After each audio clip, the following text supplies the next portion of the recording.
Nós somos designers de produto. Isso significa que no nosso dia a dia a gente desenha projetos para desde empresas pequenas, startups, empresas familiares, até multinacionais. E a gente desenvolve, são bens de consumo que são produzidos em massa. A gente tem uma obsessão assim, pelo significado das coisas. E esse é um nome engraçado para pensar. O que são bens de consumo, né? Eles realmente fazem o bem? E se eles fazem o bem, eles fazem para quem? Não precisa ser um expert na área para perceber que as consequências da produção em massa estão destruindo o planeta hoje. A gente está chegando perto de 8 bilhões de pessoas no mundo e todos os dias são criados, produzidos, consumidos e até descartados centenas de milhares de bens de consumo e de maus de consumo. São objetos que são criados para atender as necessidades e os desejos de toda essa galera. E quando a gente para pensar quem contribui para essa realidade, querendo ou não, na verdade é praticamente todo mundo aqui. Sejam consumidores, designers, empreendedores, a indústria, todo mundo tem uma parcela nessa responsabilidade. E por outro lado, o que é muito bom de pensar, é que é justamente a gente que pode transformar isso. A gente pode transformar essa realidade. A gente vai mostrar hoje para vocês, compartilhar 2 projetos nossos, eles são bem diferentes um do outro, mas o mais importante não são os produtos em si, mas o porquê que a gente acabou criando eles, o significado por trás de cada um deles, o motivo da existência, né? A gente realmente acredita no design como uma ferramenta que serve para dar voz a causas. Como, por exemplo, uma pessoa, quando sofre uma amputação, ela perde o volume daquele membro e ela também perde muito da autoestima dela. A gente conheceu várias, conversou com várias e a gente viu que elas começavam a falar que elas nem se reconhecer mais quando se olham no espelho. Vocês devem se lembrar a última vez que viram alguém usando uma prótese de perna, por exemplo. A pessoa fica com esse tubinho metálico, né? E, querendo ou não, é um pouco estranho. Eles mesmos falam que é esquisito, chama atenção. E por conta disso, eles acabam tentando se esconder de alguma forma. Seja esconder a perna, eles mesmos acabam se isolando de algumas maneiras por se sentirem desconfortáveis com isso. Desconfortáveis também com a reação que as pessoas têm no dia a dia.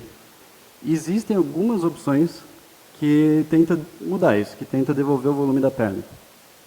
Como, por exemplo, uma espuma que imita ali o formato da perna, coloca uma meia calça por cima para tentar imitar a pele, custa mais ou menos R$ 1.200. Tem também outras opções que são mais descoladas, assim, diferentonas, geralmente feitas por impressão 3D. Das principais marcas globais chegam no Brasil uma média de R$ 4.000. E quando para pensar, os países que mais têm pessoas com amputação no mundo, além dos Estados Unidos, os outros 3 são Brasil, Índia e China, justamente países em desenvolvimento, onde produtos como esses são totalmente inacessíveis justamente para a maior parte das pessoas que mais precisam. A gente quis entender, então, por que raios que um produto que aparentemente é tão simples, por que raios ele é tão caro? A gente foi indo atrás, e a gente descobriu que era feito até então. Era feito tudo sob medida, era feito 1 a 1.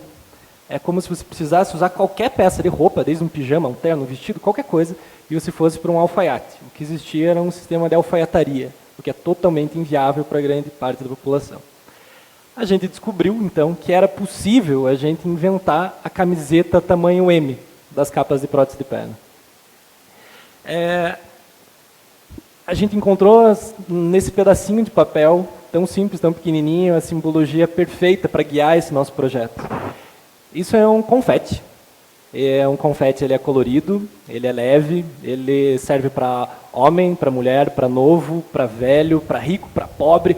Ele é super democrático e as pessoas só usam ele no momento da alegria. Assim surgiu a confete. A confete, ela é a primeira capa de prótese de perna produzida em massa no mundo. É muito louco parar para pensar que ninguém tinha parado para pensar nisso antes. A confete, ela é uma capa que ela é super ajustável, então ela atende a grande maioria dos amputados. Dessa forma, a gente conseguiu tornar ela extremamente acessível. ela tem esses furos. Lembra os slides ali dos confetes jogados para cima? Quando se formam aquelas elipses, esses furos, além de deixar a capa mais leve, ele também torna possível de customizar essas capas. Então, o amputado pode deixar ela com a personalidade dele e expressar quem ele é e como ele é e ter orgulho disso. Então, produzindo ela em massa, a gente conseguiu fazer com que ela ficasse até 80% mais barata do que as outras opções que existem hoje. Isso quer dizer que ela é a opção mais acessível nos 19 países que ela está presente hoje. E no Brasil, ela também está disponível gratuitamente, para quem mais precisa, pelo SUS ou INSS. E a gente quis fazer isso dessa maneira, porque para a gente o ponto de partida de qualquer projeto que a gente vai fazer não é o produto em si, mas é o que a gente está trazendo para o mundo com isso. O que a gente vai de fato trazer para a vida das pessoas com isso. E nesse caso, a gente percebeu desde o princípio que não era sobre um produto, não era sobre uma capa de prótese, mas o que a gente ia entregar era autoestima. Então a gente quis transformar isso na coisa mais acessível possível para poder beneficiar e alcançar o maior número de pessoas. É incrível ver quando a gente acessa, por exemplo, as redes sociais. A gente vê, nunca houveram tantas publicações, tantas fotos, que pessoas com amputação publicaram que mostrassem suas pernas. E parece tão simples, mas isso significa bastante coisa. A gente vê histórias de pessoas que voltaram a ir para a praia, confortavelmente. Voltaram a usar bermuda. E a gente ouve relatos que as pessoas continuam se aproximando, mas não mais para perguntar o que aconteceu. Desculpa. Não mais para perguntar o que aconteceu no dia aliás, naquele momento da vida. Mas sim para apontar e falar, caramba, que massa a sua perna. Percebe? É outra aproximação. É uma frequência muito mais positiva. É uma mudança na percepção da sociedade. A gente realmente acredita que a real inovação é exatamente isso. A real inovação, ela consiste numa mudança de pensamento para um bem maior, podendo ou não estar associado a uma tecnologia de ponta. A gente vê muita gente tentando achar que inovação e tecnologia são duas coisas que não se separam uma da outra, e o que não é verdade. No caso da Confetti, a gente deu passos para trás e usou de uma tecnologia que já existe há décadas, enquanto as outras pessoas no mundo estavam fazendo isso através de impressão 3D. A gente usou uma técnica, um processo de fabricação super acessível para ele ser produzido em escala. E dessa forma, a gente conseguiu tornar o produto adaptável para a maioria das pessoas e a gente mudou, a gente tornou uma coisa realmente disruptiva dentro da indústria, uma coisa que realmente deu alguns passos para trás, para a gente poder olhar realmente para frente, para ter um olhar um pouco mais humano. A gente acredita que para a sociedade receber todos os benefícios que são funcionais, poéticos, inclusivos, que o design e o empreendedorismo têm a oferecer, a gente precisa, principalmente no Brasil, desgourmetizar essa percepção que as pessoas têm de design e de empreendedorismo. Só assim a gente consegue tornar projetos cada vez mais inclusivos e não exclusivos. O couro, por exemplo, ele é um material que é muito usado no mundo inteiro. Claro, é um material maravilhoso, ele é gostoso, tem um toque gostoso, é bonito, é super durável, é super versátil, dá para usar ele em várias coisas. E há milhares de anos a humanidade já faz esse processo de transformar, de fazer o couro com pele de animais. E esse processo de transformar a pele em couro se chama curtição.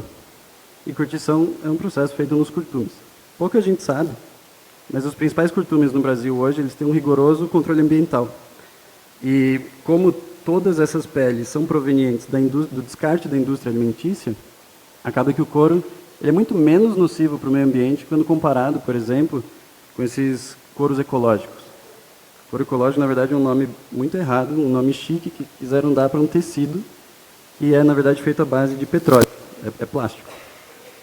Então, tem uma coisa que a gente começou a pensar, assim, se você for analisar o processo inteiro de produção do couro, antes dele chegar nos curtumes, ele envolve muitas vezes desmatamento e envolve principalmente muita emissão de dióxido de carbono na atmosfera, que é um dos principais vilões no efeito estufa. E se, então, ao invés desse processo que antecede a curtição, ao invés de você estar emitindo CO2 para o meio ambiente, imagina que louco seria se você pudesse retirar CO2 da atmosfera, você pudesse realmente limpar o ar. Parece uma ideia muito maluca, mas a natureza já faz isso há milhares e milhares de anos. E depois de 4 anos de estudo, surgiu de um curtume que fica na floresta tropical brasileira, surgiu o primeiro biotecido feito à base de folhas do mundo. Esse biotecido é nada mais, nada menos do que o processo de você curtir a folha.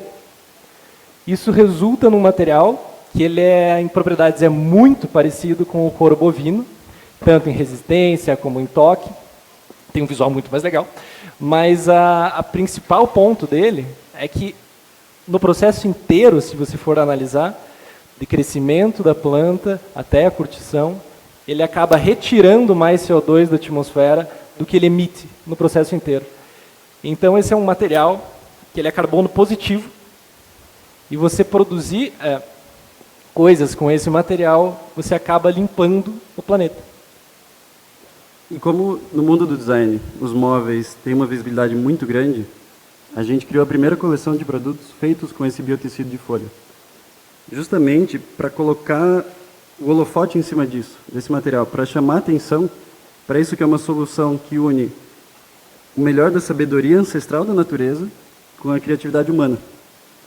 Então, a gente fica imaginando, quando isso estiver espalhado pelo mundo inteiro, aplicado em tudo que é produto, objetos, bens de consumo, desde as coisas mais banais até as coisas mais complexas. Quando estiver no mundo inteiro, até fora dele. A gente quer desenhar o interior de uma estação espacial com isso. Bom, a gente imagina que o futuro, ao contrário do que muita gente pensa, ele não é frio, ele não é estéril, digno das distopias de ficções científicas. A gente acredita que o futuro que a gente quer, ele está num hibridismo que abraça as diversidades e aprimora o melhor de diferentes mundos. Ele é um futuro que ele respeita o passado, respeita o futuro, o tradicional e o super tecnológico, o natural e o digital. É uma fusão disso tudo, assim, e não na polarização das coisas, como tem acontecido tanto hoje. A gente acredita que o futuro ele está no diálogo. E a gente acredita profundamente que a gente pode desviar esse caminho que a gente está seguindo hoje para um destino muito mais belo. Que a gente juntos, e somente juntos, a gente consegue criar e transformar essa realidade que a gente vai viver em breve.